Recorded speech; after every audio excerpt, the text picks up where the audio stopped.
bertemu kembali para siswa SMA MA kelas 12 dalam mata pelajaran fisika. Kita dengan topik rangkaian arus bolak-balik, kita lanjutkan dengan rangkaian seri RC. Kemarin kita sudah membahas rangkaian seri RL. Ya. Nah, kalau rangkaian seri RC berarti R diserikan dengan kapasitor, ya. Kapasitor itu cirinya C, dari C kita bisa hitung XC ya. Dengan rumus XC seper omega C.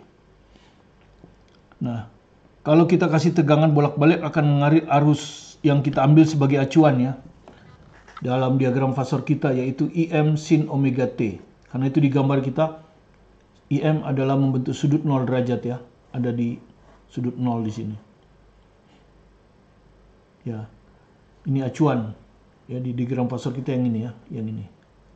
Kemudian kita udah tahu bahwa resistor itu sefase dengan arus, sudut fasenya juga 0, makanya R ini ya. Fasor dari R itu ini, sudutnya juga 0. Sementara kalau XC kemarin sudah kita tahu bahwa dia sudut fasanya min pi per 2. Jadi dia di bawah ya, negatif min pi per 2 di bawah sini. Kemarin sudah ya. Nah, kalau rangkaian seri, maka ujung-ujung inilah yang kita sebut tegangan VRC. Ini ya, V ini di sini adalah diberikan di ujung-ujung VRC. Maka yang berperan sebagai hambatan total adalah R dan C seri, tapi dihitungnya pakai vektor sebagai vektor resultan. Jadi ini kalau kita ganti disebutnya hambatannya ZRC, impedansi RC. Di mana vektor impedansi RC atau fasor impedansi RC sama dengan fasor R ditambah faktor XC. Ya, jadi kalau kita gambar ini fasor R, ini fasor XC, maka resultannya ini yang merah. Ya, ini adalah ZRC yang ini ya. Yang ini. ZRC. Jadi kelihatan di sini ada di bawah 0 berarti sudutnya min ini, sudutnya min, ya, sudut fasenya min ya, jadi sudut fasenya min. Nah kalau sudut fasenya negatif itu disebut sifat kapasitif. Kalau kemarin kan tetanya lebih besar 0, sifatnya induktif, ya. Kalau sifat induktif kemarin tegangan mendahului arus, kalau ini enggak, tegangan terlambat terhadap arus. Jadi Anda lihat, ini kan ada di bawah, berarti terlambat terhadap ini, terhadap arus. Nah, kemudian fasor impedansi RC tentu punya besar dan punya arah. Besarnya dihitung dengan dalil Pitagoras kan, akar ini kuadrat tambah ini kuadrat, ini. Ya. Kemudian arahnya tangen theta. Ya, ini XC ini min ya, karena di bawah. Jadi min XC per R. Ya. Maka kalau ditulis secara fasor, fasor dari impedansi RC itu adalah sama dengan besar dari impedansi dengan sudut min theta. Pasti min ini, ya. Oke, itu. Ya itulah fasor dari hambatan, ya. Fasor dari hambatan. Jadi fasor antara R, XC dan impedansi. Nah, diagram fasornya kalau kita mau cari diagram fasor tegangan dari Z ya mudah. Pakai hukum Ohm kan, tegangan VRC adalah I kali ZRC. Ya, I tapi Z-nya ZRC. Maka kalau secara fasor, tegangan pada ujung-ujung RC ini, ya, tegangan di sini. Ini sama dengan IM dengan sudut 0, yaitu fase arus, dikali fasor impedansi, ZRC dengan sudut min theta. Ya, maka VRC maksimumnya adalah IM kali ZRC. Sudut fasenya kalau kalikan di jumlah ya, 0 ditambah min theta, Inilah. Jadi kalau kita gambar dia sefase dengan ZRC. Ya, sefase dengan impedansi RC. Karena impedansi RC juga sudutnya min theta kan. Jadi ini kalau ini impedansi, maka ini adalah tegangan ujung-ujung RC. Ya, sefase. Ya, jadi kalau kita pakai kembalikan lagi IM ZRC ini adalah VRC maksimum. dengan sudut min theta. Sehingga kalau kita kembalikan ke gelombang sesaatnya, maka VRC, tegangan pada ujung-ujung ini, tegangan sesaatnya bisa dinyatakan oleh fungsi ini kan. Vm-nya itu ini, IM ZRC, sinus omega T dengan fasa min theta. Ya, ini fasanya min theta. Karena omega T diambil 0 kan, di sini digambar 0. Oke, ya. Ini gelombang sesaatnya ya. Jadi dari bentuk fasor bisa kita balikin ke bentuk gelombang sesaat. Dari bentuk gelombang sesaat bisa kita balikin ke fasor. Ya. Kemudian kalau kita disuruh menggambar diagram fasor tegangan, sama saja ya. Diagram fasor tegangan sama saja dengan diagram fasor hambatan ya. Cuman sekarang tegangan. Kalau ini R, ini VR. Kalau ini XC, ini VC. Kalau ini ZRC, ini VRC. Jadi sama persis ya. Dimana tegangan pada ujung-ujung RC, tegangan pada ujung-ujung ini sama dengan VR tambah VC. VR itu yang ini ya. VR itu tegangan di sini nih. Ini namanya VR. VC itu tegangan di ujung-ujung ini. Ini namanya VC. Ya. Jadi tegangan ujung-ujung RC, fasornya sama dengan fasor tegangan R ditambah fasor tegangan C. Dan kalau dihitung persis ya, dengan dalil Pitagoras besarnya. Akar VR kuadrat ditambah VC kuadrat. Arahnya juga sama tangen theta. Kalau ini min XC per R, ini min VC per VR. Ya, jadi mirip ya. Nah, sekarang kita buat soalnya. Ya, diambil dari penuntun belajar. Ya. Diambil dari penuntun belajar ini. Penuntun belajar fisika. Ya, soal 4 itu ya. Soal keempat. Jadi kita sudah buat 3 soal, ini soal yang keempat. Diambil dari penuntun belajar fisika Martin kelas 12, belum terbit ya. Ini baru kelas 10.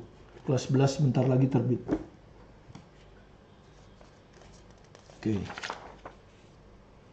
Jadi kalau kita lihat soalnya ya. Suatu sumber AC dengan frekuensi F. Jadi ini ada suatu sumber AC. Diberikan pada rangkaian seri resistor R dan kapasitor XC. Ya, ini saya langsung gambar. Dikasih arus ini. Arus mengalir melalui rangkaian adalah I. Ya, ini taruhlah ini I ya. Oh ya, nggak apa-apa. I-nya I. Jadi maksudnya begini. Kalau frekuensinya F, arus I ini adalah I. Ya kan? Ini maksudnya nomor 1 ini. Ya, kalau frekuensinya F, arusnya I. Sekarang frekuensi sumber AC dirubah menjadi sepertiga F. Nah, ini frekuensi F absen dirubah menjadi F per 3. Sepertiga F. Maka arusnya bukan I lagi tapi I aksen. Sama dengan setengah I. Ya, setengah I. Ya. Jadi separuh dari semula. Tanpa mengubah besar tegangannya. Jadi tegangannya tetap. Tegangan ujung-ujung ini tetap. Ya. Jadi tegangan ujung ini ke ujung ini tetap V. Berapakah perbandingan antara reaktansi dan hambatan? Jadi yang ditanyakan itu perbandingan antara reaktansi dan hambatan. Jadi maksudnya nanti kita ditanya itu XC per R ya. Jadi yang ditanyakan itu ini. Nah ini. XC per R. Pada frekuensi awal F. Jadi pada frekuensi awal F. Jadi yang ditanya XC per R pada frekuensi awal F. Anda sudah tahu kalau hambatan sih tidak bergantung pada frekuensi. R itu tidak bergantung pada frekuensi. Yang bergantung pada frekuensi itu adalah XC. Kenapa? Karena XC rumusnya apa? 1 per omega C. Omega itu apa? 2πf. Nah, jadi Anda lihat di sini. Untuk C yang tetap, XC akan sebanding dengan 1 per F. Ya, jadi XC itu dipengaruhi oleh frekuensi. Yaitu berbanding terbalik. Ya, gitu. Itu yang penting. Nah, apakah 3 per akar 5? XC per R itu apakah akar 3 per 5 dan seterusnya. Ini diambil dari soal JEE Advanced Physics India. Jadi kalau dibilang advance itu artinya yang tingkat lanjut ya, yang tingkat paling tinggi ya, tingkat tinggi lah. Kalau yang biasa kan ordinary. Oke. Sekarang kita buat soalnya ya. Ya.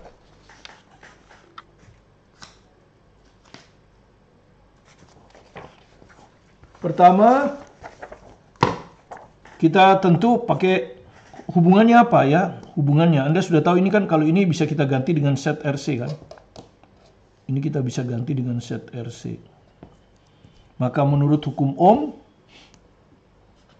ya menurut hukum Ohm, V itu sama dengan I kali set RC, kan gitu. Ya. V itu sama dengan I kali set RC, kan begitu. Jadi I sama dengan V per set RC. Ya.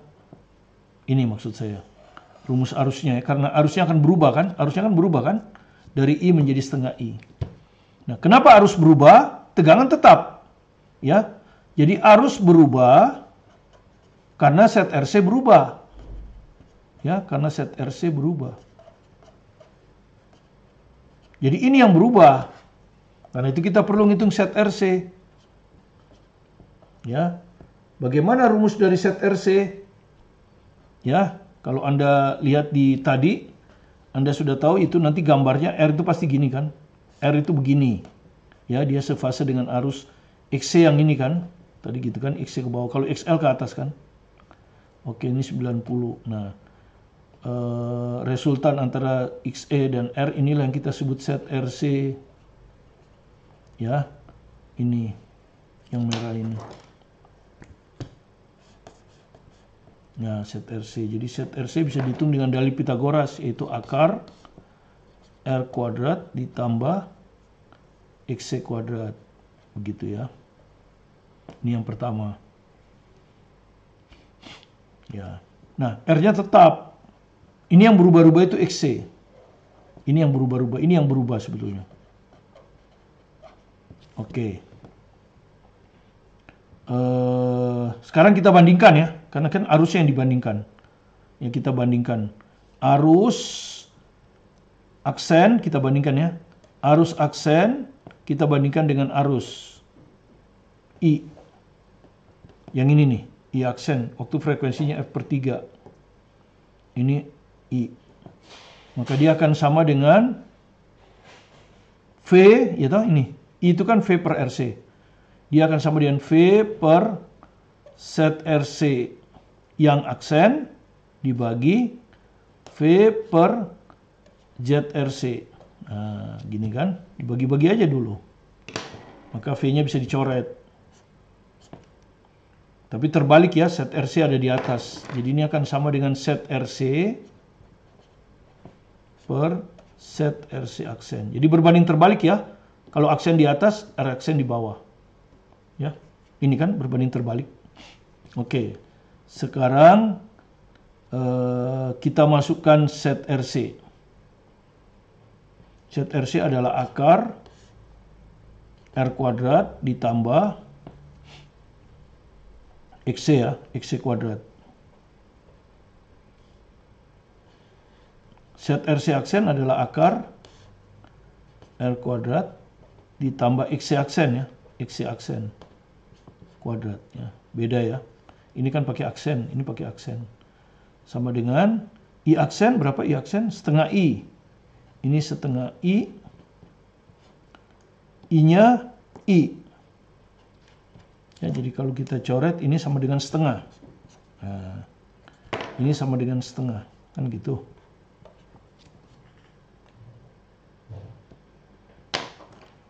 Sekarang kita kuadratkan. Nah, seperti ini ya, kita kuadratkan. Kita kuadratkan supaya akarnya hilang. Berarti yang atas sisa R kuadrat ditambah XC kuadrat. Yang bawah sisa R kuadrat tambah XC aksen kuadrat. Sama dengan setengah. Ya. Oke, sekarang kita silang. Yang atas kali bawah, yang bawah kali atas. Maka ini langsung aja dikalikan ya. Ini 2R kuadrat. Ini kuadrat seperempat ini ya. Setengah dikuadratkan, kan ini dikuadratkan ini. Setengah dikuadratkan seperempat. Jadi 4 kali R kuadrat ditambah 4 kali XC kuadrat. Ini dikali 1 jadi tetap, ini tetap ya. R kuadrat ditambah XC aksen kuadrat. Oke. Nah, sekarang kita pindahkan ini ke sini. Nah, 4R kuadrat dipindahkan ke sini min, jadi ini tinggal 3R kuadrat. Ya. Ini jadi XC aksen kuadrat kurang ini pindah ke sana. 4XC kuadrat. Nah, seperti ini. Sekarang baru saya akan substitusi XC aksen dan XC. Kita substitusi. Nah, sekarang kita akan mensubstitusi XC aksen ini dalam XC. Ya, jadi kita akan menyatakan XC aksen ini dalam XC. Ya. Nah, Anda perhatikan rumus dari XC tadi ya, sudah ada. XC itu 1/2 pi FC ya. XC itu adalah 1/2 pi FC ini tadi ya.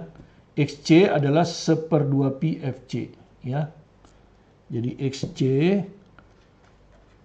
adalah 1/2 pi FC. Nah, kita akan tugas kita adalah XC aksen ini harus kita nyatakan berapa XC gitu kan ya, dengan menggunakan perbandingan.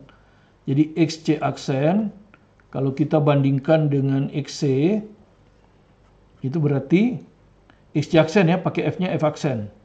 Jadi 1/2 pi F aksen C, ya kan?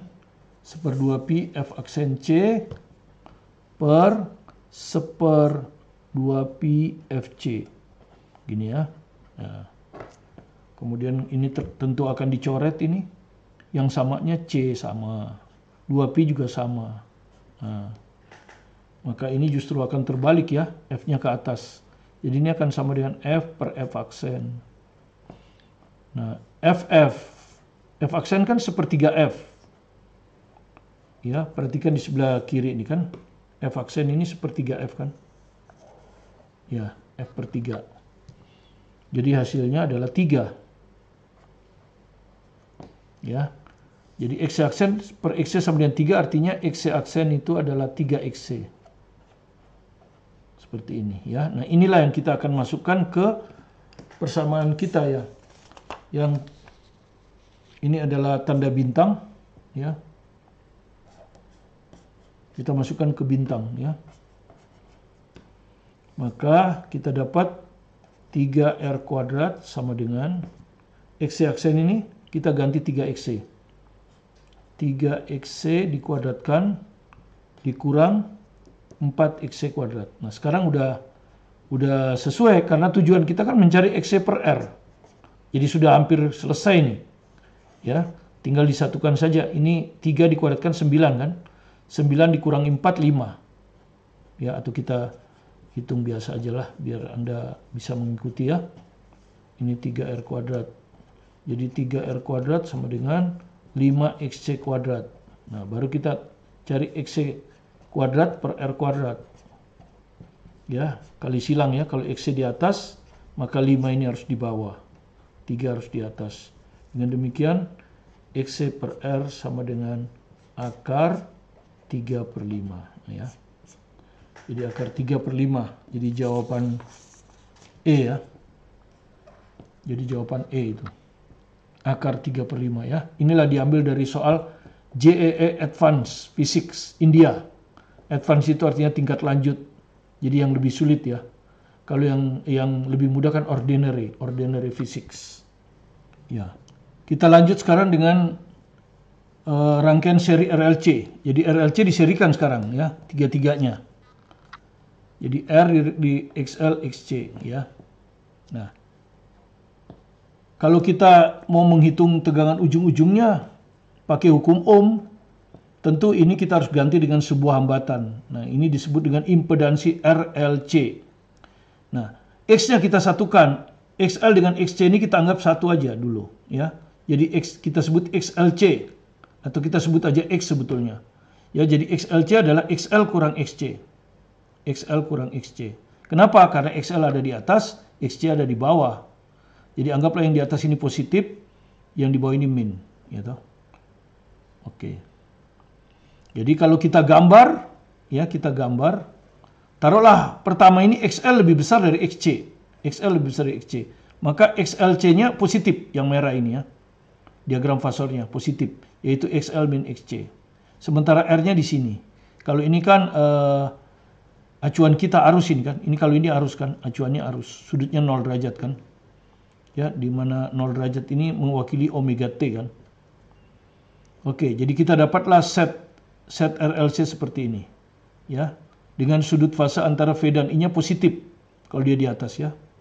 Set R-nya positif gitu ya. Anggaplah positif dulu ya. Nanti urusan negatif atau tidak nanti aja. Oke. Jadi XLC XL dikurang XC yang ini. Ini diresultankan dengan R. Dapatlah impedansi set fasor set sebagai set RLC dengan sudut theta. Nah, bagaimana ngitung set RLC besarnya? Akar R kuadrat tambah XLC kuadrat. XLC itu ini ya, XL kurang XC. Bagaimana arahnya? Tangan theta sama dengan XLC per R. XLC itu apa? XL dikurangi XC per R. Nah, inilah nanti yang akan kita analisis sehingga nanti akan muncul sifat induktif, sifat kapasitif, dan sifat resistif. Ya. Nah, kalau kita mau ngitung berapa tegangan ujung-ujung ini, maka kita pakai hukum Ohm kan. Fasor dari I kali fasor dari impedansi RLC. Fasor dari I adalah IM dengan sudut 0. Fasor RLC adalah set RLC dengan sudut theta. Maka VRLC maksimumnya adalah IM kali set RLC. Sudut fasanya 0 ditambah theta, theta. Nah, kalau Anda ingin tahu apa itu set RLC, ya tadi masukkan ini. Akar, jadi VRLC maksimum adalah IM akar R kuadrat tambah XLC kuadrat dengan sudut theta. Ya, ini kita ambil secara umum aja. Nah, sekarang kita analisis kapan dia bersifat induktif, kapan dia bersifat kapasitif, dan kapan dia bersifat resistif. Ya, perhatikan. Yang pertama dulu. Seandainya reaktansi induktif, ya, reaktansi induktif XL ini lebih besar dari reaktansi kapasitif XC. Maka X-nya adalah XL kurang XC itu positif. Ya. Jadi XLC-nya positif, ada di atas. Ini XLC-nya positif. Sehingga tetanya positif kan? Nah, ini disebut sifat induktif. Sifat induktif ya. Ya, itu sifat induktif. Rangkaian bersifat induktif. Artinya apa? Tegangan mendahului arus, bukan terlambat. Ini mendahului ya.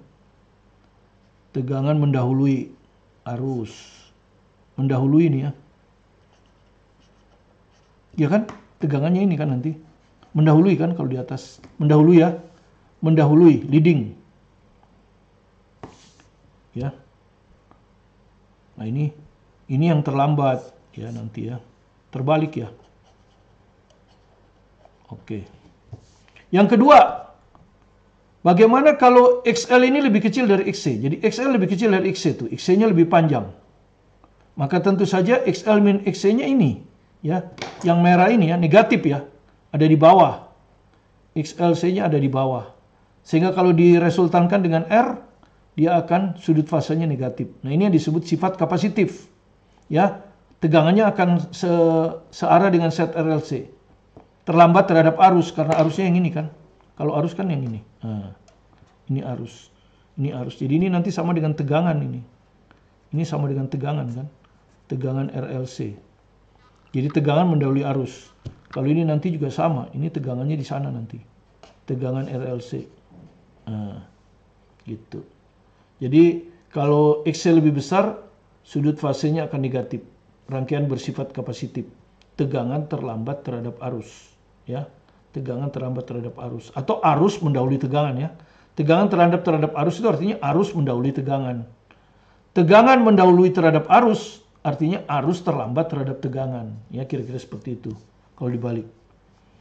Oke, sekarang bagaimana kalau XL sama dengan XC? Jadi XL ini persis sama dengan XC. Reaktansi induktif sama dengan reaktansi kapasitif. Maka impedan XLC-nya 0 ya. XLC-nya 0. Karena XLC kan XL kurang XC, 0. Nah, kalau XLC 0 hilang, jadi impedansinya akan sama dengan R. Ya. Impedansinya akan sama dengan R ya. Jadi set RLC-nya akan sama dengan R. Akibatnya apa? Arusnya ke sana, kan? Acuan. Tegangan juga ke sana. ya tegangan juga akan ke sana. Jadi tegangan dan arus sefase itu adalah sifat resistif. Ya, sifat resistif. Tegangan sefase dengan arus. Karena sudut fasenya 0. Jadi tegangan sefase dengan arus. Ya, kira-kira itu analisisnya ya. Nah, kemudian apa artinya tegangan sefase dengan arus? Itu kan? Itu keadaan itu disebut dengan keadaan resonansi. Jadi keadaan resonansi adalah keadaan di mana terjadi transfer daya maksimum. Ya, kita akan lihat kenapa transfer dayanya maksimum. Apa syarat resonansi? XL sama dengan XC. Yang ketiga ini resonansi ini. Ya. XL itu apa? Omega L. XC itu apa? Seper omega C. Dari sini kita bisa hitung omega kuadrat. Ya, jadi omega kuadrat sama dengan seper LC. Maka omega resonansi adalah akar seper LC. Jadi ini adalah frekuensi sudut resonansi. Ya, dalam radian per sekon. Nah, kalau biasanya yang diketahui kan atau ditanyakan kan frekuensi resonansi dalam hertz. Ya tinggal omega resonansi bagi 2pi. Jadi frekuensi resonansi dalam hertz adalah seper 2pi akar seper LC. Ini rumusnya. Kalau mau menghitung frekuensi resonansi. Ya. Nah, kemudian dari analisis 3 ini Anda lihat ketika resonansi terjadi yaitu XL sama dengan XC, diperoleh set RLC itu sama dengan R. Ya. Jadi diperoleh set RLC sama dengan R. Ya toh? Ya. Ini mencapai nilai minimum karena setnya sama dengan R. Jadi minimum. Karena apa? Set itu biasanya kan akar R kuadrat, ya kan? Set itu kan biasanya, ya kalau Anda lihat, set itu biasanya kan akar R kuadrat tambah X kuadrat. Nah ini set sama dengan R. Berarti minimum kan? Karena ini kan kalau ada pasti lebih besar dari R. Jadi minimum. Jadi setnya ini minimum. Ya. Jadi impedansi mencapai minimum. Dan rangkaian bersifat resistif. Nah, I itu V per Z. Nah, kalau Z-nya minimum, yaitu sama dengan R, maka arusnya akan maksimum. Jadi arus pada keadaan resonansi itu mencapai nilai maksimum. Nah, sedangkan daya adalah I efektif kuadrat kali R. Karena arusnya maksimum, maka dayanya juga akan maksimum. Itulah definisi dari resonansi. Resonansi adalah keadaan di mana rangkaian itu menyebabkan terjadi transfer daya maksimum. Jadi transfer daya paling besar. Nah, itu juga lah yang digunakan ketika kita menangkap siaran radio. Supaya suaranya bagus, dayanya maksimum. Maka resonansi. Kita putar-putar. Kalau radio zaman dulu diputar-putar ya. Itu adalah untuk mencari frekuensi resonansi. Ya. Nah, biasanya L-nya tetap. C-nya ini yang berubah. Yang kita putar-putar itu C. Kapasitansi yang kita putar-putar sehingga matching. XL sama dengan XC. Ya, sehingga terjadilah frekuensi resonansi sesuai dengan frekuensi yang dibawakan oleh siaran radio tersebut. Ya. Itu. Oke, itu analisanya ya. Jadi akhirnya kita secara umum bisa menyimpulkan ya. Ya. Pada keadaan resonansi XL sama dengan XC. Ya. Rangkaian bersifat resistif. Jadi kalau rangkaian bersifat resistif murni, di mana tegangan dan arus sefase, ya, tegangan suplai sefase dengan arusnya, sudut fase 0 derajat. Impedansi mencapai nilai minimum, arus mencapai nilai maksimum, transfer daya maksimum. Nah, ini biasanya keluar di pilihan 1, 2, 3, 4. Sudah pernah keluar dulu waktu SBMPTN zaman yang lalu, ya. Itu kira-kira kesimpulannya. Nanti biasanya keluar di soal 1, 2, 3, 4 ya. Soal kualitatif. Ya. Nah, sekarang kita masuk ke rumus yang terakhir. Bagaimana menghitung daya? Ya. Daya disipasi rangkaian arus bolak-balik. Ya. Jadi perhatikan, kalau PDC, daya pada DC itu adalah tegangan kali arus rata-rata ya. Arusnya kita sebut arus rata-rata. Tentu kalau di arus bolak-balik nggak boleh karena arus rata-ratanya 0. Maka untuk daya AC itu adalah V efektif kali I efektif cos theta. Ini sebetulnya rumus umum. Ya, V efektif I efektif cos theta. Cos theta itu disebut dengan faktor daya. Yaitu R per impedansi. Ya, kalau Anda lihat di gambar itu R per Z ya. Ini ya. Cos theta itu kan sisi di dekat sudut R dibagi Z. Ya, jadi cos theta itu R per Z. Bisa dilihat dari diagram fasor hambatan. Kalau kita masukkan, apa yang terjadi? V efektif adalah I efektif kali Z. I efektif tetap, cos theta kita ganti R per Z. Akibatnya Z-nya bisa hilang. Akhirnya kita dapat rumus bahwa PAC itu adalah I efektif kuadrat kali R. Artinya dia hanya mendisipasi daya pada hambatan R. Pada kumparan dan kapasitor dayanya 0. Ya. Jadi pada rangkaian RLC seri yang mendisipasi daya dalam bentuk panas hanyalah komponen R. Komponen induktansi L dan komponen kapasitor C tidak mendisipasi daya. Nah, terus ada yang tanya ke saya, kok bisa nggak mendisipasi daya? Oke, saya jelaskan saja secara matematik. Mengapa induktor dan kapasitor tidak mendisipasi daya? Ya, mengapa dia tidak mendisipasi daya atau dayanya 0? Ya. Rumus P itu kan V kali I cos theta. Ya, kalau L tentu V-nya VL. Nah, bagaimana sudut antara VL dan I? 90 kan? Ya, Anda sudah tahu kan? VL itu ke atas. Arusnya ke sini. Sudutnya 90. Jadi cos 90 0. Jadi daya pada komponen induktor itu 0. Demikian juga dengan PC, cuma sudutnya min 90. 0 juga. Jadi yang mendisipasi daya pada rangkaian arus bolak-balik itu hanyalah hambatan R. L dan C tidak. Ya, seperti itu. Oke. Kita akan membuat soal daya tadi ya, membedakan daya AC dan daya DC ya. Ya, ini dulu ya. Itu ya. Kita lihat seperti itu ya.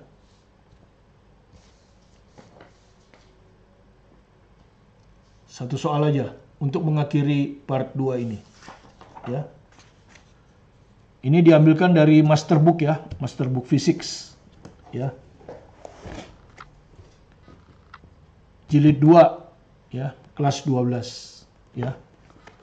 Ini soal UM-UGM ya, yang sudah lama ya, lebih dari 5 tahun yang lalu. Ya. Makanya saya tidak tuliskan. Besar daya listrik dalam suatu kumparan pemanas yang dialiri arus searah 6 ampere. Jadi arus searahnya 6 ampere ya. Ini tentu arus DC ya. Jadi ingat, PDC adalah I rata-rata kuadrat kali R. Nah, di sini I rata-ratanya I ratanya sama dengan 6 ampere. Ya. Dayanya P. Ya, jadi kalau I rata ini dayanya P. Sekarang digunakan arus bolak-balik dengan nilai puncak 6 ampere.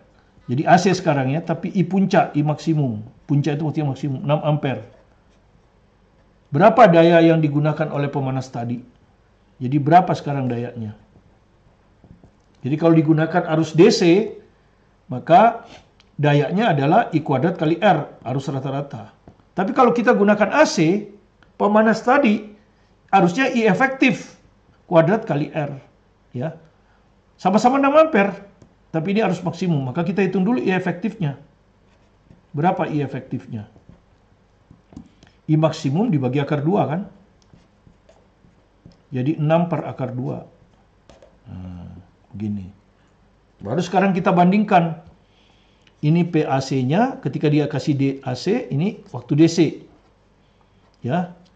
PAC adalah I efektif kuadrat kali R ya. I efektif kuadrat kali R. Sementara PDC adalah I rata kuadrat kali R. R-nya bisa dicoret. Ya. I efektif 6 per akar 2. 6 per akar 2. Jadi 6 per akar 2 kuadrat. Ya. I rata 6. Nah, ini kalau dihitung, PAC berapa PAC? Itu yang ditanya kan? Berapa dayanya kalau dikasih alirkan AC? PDC-nya P. Tadi ya, dikasih 6 ampere P. Ini berapa ini? 6 dikuadratkan, ya toh? Ini 6 kuadrat ya. Jadi 6 dikuadratkan, dibagi akar 2 dikuadratkan, 2. Dibagi 6 kuadrat. Maka hasilnya setengah.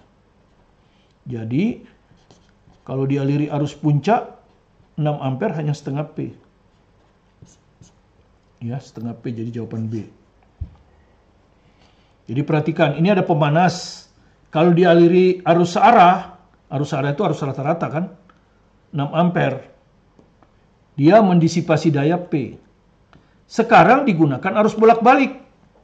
Yang nilai puncaknya 6 ampere, sama 6 ampere tapi nilai puncak, bukan nilai efektif ya, nilai puncak. Maka kita harus cari E efektif. Karena rumus daya AC itu adalah I efektif kuadrat, bukan I puncak kuadrat. I efektif IM per akar 2. Jadi 6 per akar 2. Jadi E efektif kuadrat kali R. I efektifnya 6 per akar 2. I rata-rata 6.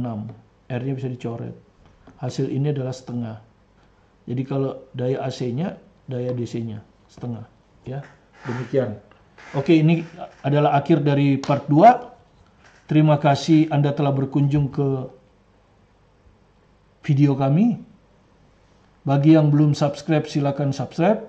Yang sudah subscribe cukup like dan komen, supaya kami lebih bersemangat menyediakan pembelajaran gratis setiap hari.